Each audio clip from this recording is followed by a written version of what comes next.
y lo habíamos dejado en lo que ocurre con el diésel y la gasolina. Vale, ¿qué pasa si queremos comprar un coche propulsado por diésel? Bien, si acudimos a un concesionario y nuestra primera opción no es un coche eléctrico, el vendedor va a intentar colocarnos un coche diésel por todos los medios, porque estos coches tienen menos emisiones que los propulsados a gasolina. Y esto ayuda a los concesionarios a cumplir con la famosa norma de los 95 gramos. Esto es muy curioso y muy llamativo. Y nadie habla de que en estos últimos años el Estado ha estado recaudando muchísimos más impuestos gracias a esta demonización del diésel. Y la gente se ha vuelto loca comprando vehículos de gasolina, además de tipo sub o suburbanos, coches que son más pesados y de mayores dimensiones y que por ende consumen más combustible y emiten más CO2. Curiosamente, estos vehículos muy populares en Estados Unidos han llegado a Europa pisando fuerte y mucha gente quiere comprarlos, aunque las características del transporte en Estados Unidos nada tienen que ver con las de las ciudades europeas por muchos motivos que comentaré en otro discurso. ¿El resultado cuál es? Bien, pues es que el impuesto de matriculación y el de circulación van a subir de precio y son más caros. Así que el Estado durante estos años ya se ha estado llenando los bolsillos, cobrando más impuestos porque se ha decidido que el diésel es un mal combustible que hay que desterrar. Llegados a este punto, diré dos cosas más.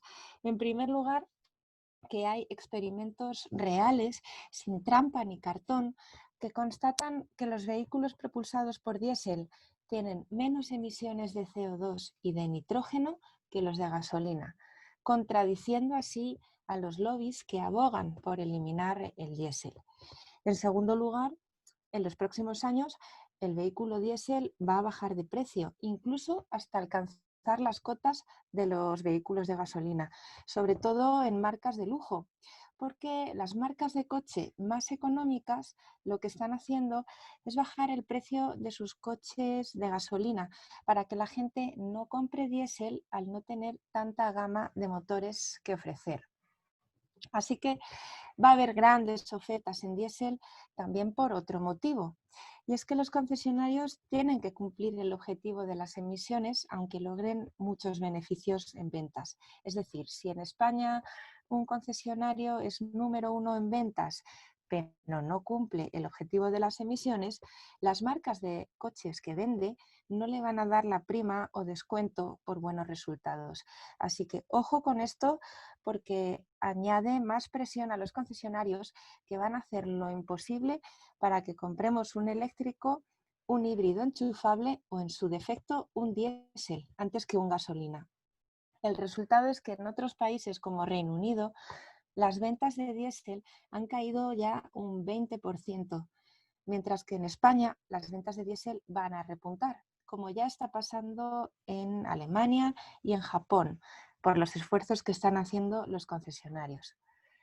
Si nos decidimos por un coche de gasolina, hemos de saber que tienen más emisiones y que en un futuro no muy lejano seguro tendremos que pagar bastantes más impuestos porque estos van a aumentar mucho. Y hablando de impuestos de diésel y de gasolina, perdón, os quiero decir otra cosa muy importante. El vehículo diésel va a sufrir el aumento de los impuestos y la equiparación del impuesto de los carburantes, que va a tener un precio muy similar al de gasolina.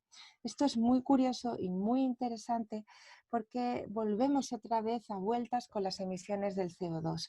Y es que si realmente las autoridades quisieran reducir de forma drástica las emisiones de CO2, hasta que no haya un parque de vehículos eléctricos suficientemente asequible y una buena red de puntos de carga, tendría que favorecer el diésel, igual que tendría que favorecer el gas licuado de petróleo o GLP y el gas natural, GNC. ¿Qué va a ocurrir con todo esto? Bueno, vamos a verlo. pero va a ser divertido ver la respuesta social cuando se suban los impuestos al diésel y se equiparen con la gasolina. Y respecto al gas natural y al GLP, consejo e idea es que, desde luego, nadie te puede quitar la etiqueta que te entregan cuando compras un coche con este tipo de combustible, es decir, con gas, porque sería un fraude de ley. Pero sí se puede anunciar en un horizonte temporal que se le vayan retirando privilegios a este tipo de tecnologías, como por ejemplo el bajo precio de recarga del gas natural o del GLP. Con esto quiero decir que si queremos comprar un coche, no debemos dejarnos arrastrar por el llamado efecto Osborne. Este es un efecto que consiste en esperar a comprar un coche eléctrico en aras de la incertidumbre que reina a día de hoy en la industria del automóvil. Esto no puede ocurrir porque realmente bloquearía el sector de la industria del automóvil. Así que esto de esperar no tiene mucho sentido si consideramos toda esta información y nos centramos en lo que va a pasar en los próximos 10 años. En este horizonte temporal, con la normativa actual, la que se llama Euro 6, cualquier vehículo diésel, gasolina, de gas, eléctrico y, por supuesto, híbridos enchufables van a ser perfectamente válidos si tenemos un horizonte de 10 años para amortizar nuestra compra. Así que no podemos esperar que nos vaya a ocurrir nada malo si tenemos este tipo de coches. Lo único que puede ocurrir es que de aquí a un tiempo, efectivamente, terminemos pagando muchos más impuestos por ese coche de combustión, es decir, diésel o gasolina, justamente por habernos esperado a comprar. Si queremos esperar 3 años, hasta 2023, pongamos, cuando la oferta de vehículos eléctricos incluya propuestas mucho más agresivas, con precios más competitivos, por todo lo que ya he comentado, pues perfecto. Pero todos aquellos que están esperando a ver qué pasa, han de saber que no vamos a llegar al punto de que no nos dejen utilizar nuestros coches de combustión. Eso sí, debemos saber que de aquí a 2023 hay una excepción, la de las zonas de bajas emisiones de todas las capitales de provincia con más de 50.000 habitantes, en las que se va a restringir el tráfico. Pero esto es algo que ya existe en otros países europeos desde hace prácticamente 10 años, así que no es nada nuevo, solo que en España esta medida se está adoptando ahora. En estas zonas, cuando haya escenarios de alta contaminación, solo van a poder circular los vehículos que tengan pegatina eco o tengan la pegatina de cero emisiones.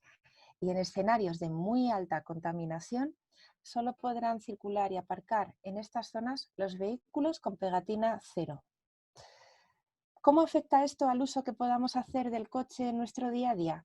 ¿Podemos comprar, por ejemplo, un vehículo de cero emisiones y tener otro de combustión para circular por carreteras? Personalmente me parece excesivo que en una casa haya más de un coche, pero eso ya es una decisión personal de cada uno. Como vemos, este tema es complejo, pero a la vez es muy divertido e interesante. Los concesionarios son los últimos afectados por todo este aluvión de normativas nuevas que están surgiendo.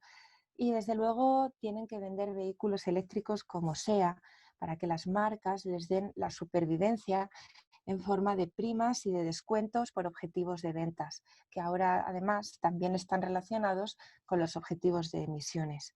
Otra alternativa a la compra de un coche es el renting, que es una manera de protegernos en plazos que oscilan entre 1 y 4 años para no tener que comprar y pagar el vehículo por el uso que hagamos de él, pudiendo decidir al final del contrato de renting si compramos el coche y nos lo quedamos o si por el contrario lo devolvemos. Si queremos el vehículo para trasladarnos por la ciudad, cabe preguntarse si nos interesa barajar la opción de una bicicleta para contribuir también a mejorar nuestra salud y forma física, ahora en tiempos de pandemia. O los famosos patinetes eléctricos que están tan de moda en toda Europa y cuya compra no exige un esfuerzo tan grande como adquirir un coche. El alquiler de estos patinetes o bicicletas por plataformas ha tenido un auge espectacular en los últimos años.